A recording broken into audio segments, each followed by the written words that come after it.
नमस्कार. संध्याच रेसिपीजमध्ये आपले खूप खूप मनापासून स्वागत आहे. फ्रेंड्स, आजची आपली रेसिपी आहे 1 महिना टिकणारं कांदा खोबऱ्याचं गोळी वाटण. चला तर मग फ्रेंड्स, रेसिपीला सुरुवात करूयात. सर्वात प्रथम कांदा खोबऱ्याचं गोळी वाटण बनवण्यासाठी लागणारे साहित्य पाहूयात. त्यासाठी इथे मी घेतला आहे 1 मोठा कांदा बारीक चिरून, तसेच अर्धी वाटी सुके खिसलेले खोबरे घेतले आहे. खोबरे इथे आपल्याला खिसून घ्यायचे आहे. खोबरे खिसून घेतल्यामुळे ते पटकन असे मिक्सरला बारीक होते.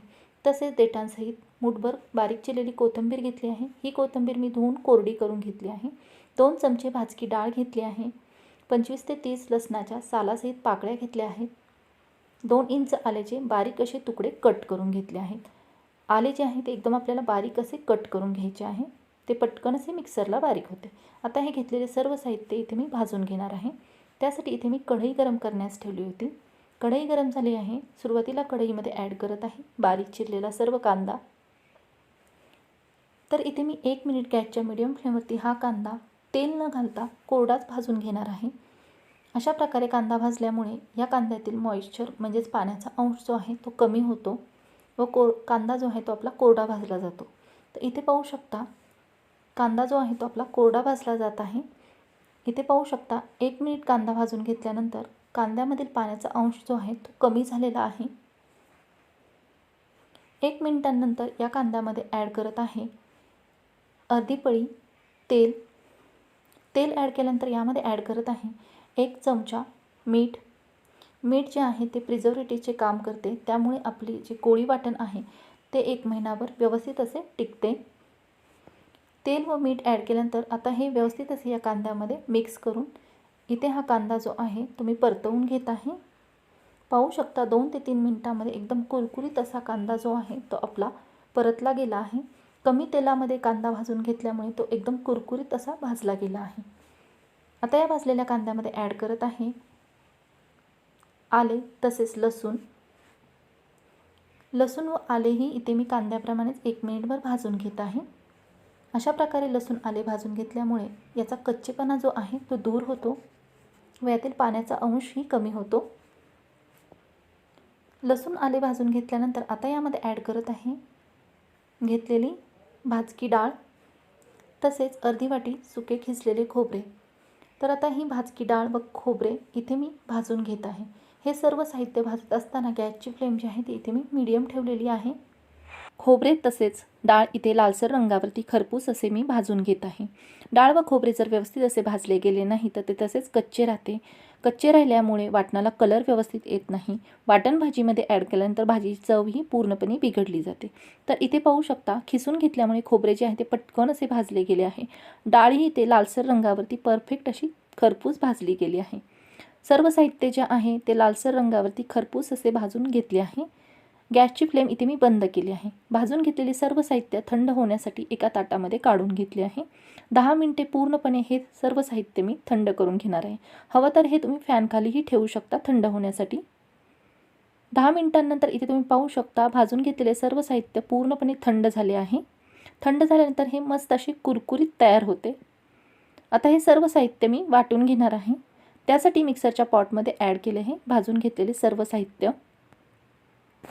या सर्व साहित्यामध्ये ॲड करत आहे मूठभर बारीक चिरलेली देठांसहित कोथिंबीर. कोथिंबीर ॲड केल्यानंतर आता यामध्ये एकही थेंब पाण्याचा वापर न करता हे सर्व साहित्य जे आहे ते मी मिक्सरमध्ये बारीक असे वाटून घेणार आहे. तर इथे तुम्ही पाहू शकता सर्व साहित्य मिक्सरमध्ये मी अशा प्रकारे एकही थेंब पाण्याचा न वापरता बारीकसर असे वाटून घेतले आहे. आता या वाटणामध्ये ॲड करत आहे 5 मोठे चमचे घरगुती कांदा लसूण मसाला. इथे मी घरगुती कांदा लसूण मसाला ॲड केला आहे. तुम्ही कोणतं तिखट वापरता ते यामध्ये ॲड करू शकता. यानंतर यामध्ये ॲड करत आहे 1 चमचा मीठ. सुरुवातीलाही इथे मी 1 चमचा मीठ वापरले आहे. मीठ हे प्रिझर्वेटिव्हचे काम करते. मिठामुळे वाटण आपले बरेच दिवस टिकण्यास मदत होते. यानंतर यामध्ये ॲड केले आहे 1 छोटी पळी तेल. तेल ॲड केल्यानंतर आता परत एकदा हे सर्व साहित्य जे आहे ते मिक्सरला मी फिरवून म्हणजेच बारीक करून घेणार आहे. तर तुम्ही इथे पाहू शकता सर्व साहित्य मी मिक्सरमध्ये परत एकदा असे बारीकसर असे वाटून घेतले आहे. तर इथे अशा प्रकारे आपले मस्त अशी गोळी वाटण जे आहे ते मिक्सरमध्ये बारीक असे तयार करून झाले आहे। पाहू शकता याचा कलर किती छान असा दिसत आहे। मस्त असे आपले परफेक्ट कांदा खोबऱ्याचे गोळी वाटण इथे तयार झालेले आहे। तर आता हे एकजीव होण्यासाठी याला व्यवस्थित असे मिक्स करून घेत आहे। अशा प्रकारे कांदा खोबऱ्याचे गोळी वाटण तयार करून ठेवल्यामुळे स्वयंपाक पटकन होण्यास मदत होते। या वाटणामुळे भाज्या ज्या आहेत त्या पटकन अशा तयार होतात, स्वयंपाकाला जास्त असा वेळ लागला जात नाही। तर इथे पाहू शकता सर्व वाटण एकजीव करून या वाटणाचा इथे मी एक लाडू तयार करून घेतला आहे, म्हणजेच गोळी तयार करून घेतली आहे। अशा प्रकारे इथे आपले पूर्णपणे कांदा खोबऱ्याचे गोळी वाटण जे आहे ते तयार झाले आहे। फार पूर्वीच्या काळामध्ये म्हणजे आजी पणजीच्या काळामध्ये जेव्हा मिक्सर फ्रीज उपलब्ध नव्हते त्या काळी पाटा वरवंटा वापरून हे जे वाटण आहे ते वाटले जायचे।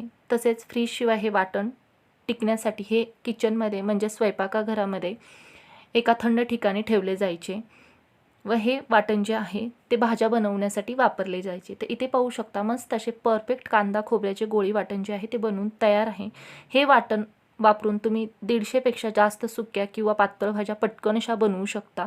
हल्ली बऱ्याच स्त्रिया ज्या आहेत त्या नोकरी करतात, त्यांना स्वयंपाक पटकन होण्यास हे वाटण वापरल्यामुळे मदत होते। अगदी सुक्या किंवा पातळ भाज्या बनवण्यासाठी यामधील 2 चमचे वाटण वापरून कुकरला पटकन अशा 10 मिनिटांमध्ये ह्या भाज्या तयार होतात।